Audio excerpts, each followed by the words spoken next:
I thought a poem might be easier than getting a speaker. So I met Courtney at work one day, just a quick hello at first. But that quick chat lasted a while, which looking back feels very us. From there we stuck through caffeine, chaos, and more foam lime, somehow ending up working together again and again, which says something, right? Turns out we weren't great at picking jobs along the way, but then we were very good at finding each other, so I think that's okay. And through all of that, one thing stayed the same. Courtney has always cared. It's just part of who she is, not something to explain.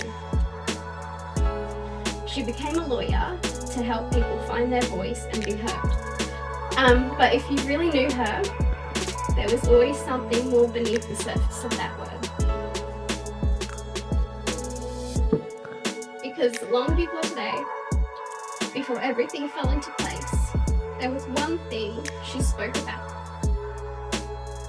Becoming a mum one day. And now she is, which is so special and true. Which is still so special to see, especially with Parker there, and James exactly where he should be. And James, well, you don't need to say much to understand. He shows who he is in the way he stands beside his family, not just in what he says or plans. He's steady, he's kind, and he shows up every day. Not loudly, not for show, just in a real consistent way. And together, they just work. It's simple, it's true, it's not perfect, it's not complicated.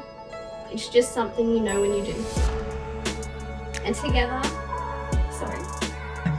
and now when you look at them, it's more than just two. It's a whole little family, built in a way that's completely their own view.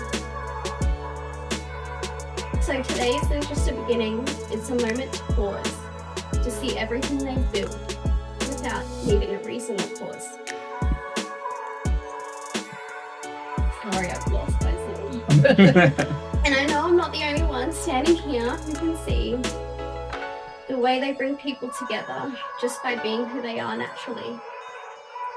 So Courtney and James, I'll keep this part short and true.